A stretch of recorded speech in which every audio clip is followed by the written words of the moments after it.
The St. Andrew and St. Joseph Bays Estuary Program are receiving significant grants. News Channel 7's Leticia Vaselli spoke to the Estuary Program Director about the plans for the future.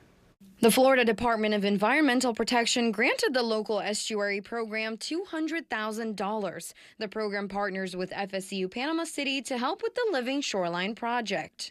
This is just another great achievement by FSU, the county, Florida Department of Environmental Protection, working together and then making some of these opportunities for young people. The St. Andrew and St. Joseph Bays Estuary Program has been around for 4 years. Program Director Jennifer Graham says they're working on sustainability projects. And we created a comprehensive conservation and management plan that outlines 28 different actions that we need to do in order to see improvements in our bay. The recent grant received from the state is for a planning tool to help choose the best materials and location to place the living shorelines. Seawalls and living shorelines already exist in Bay County. An example is the one right behind me at Carl Gray Park, and there's so many benefits to bringing these to ecosystems like the St. Andrew and St. Joseph Bay, like preventing erosion, creating wildlife habitat, and also improving water quality.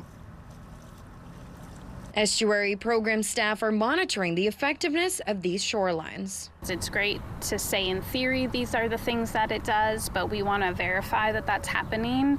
And so we have been monitoring 30 sites across both St. Andrew, Choctawhatchee, and Pensacola Bays to determine what we're seeing. Graham says these projects are also a great opportunity for students and volunteers to get involved in helping the bays. In Bay County, Leticia Vaselli, News Channel 7. The Estuary Program at FSU also received a $750,000 grant for a 3-year water quality initiative. And many of the projects are in the design stages. The program director says they will have public workshops to bring awareness to the community once everyone's ready.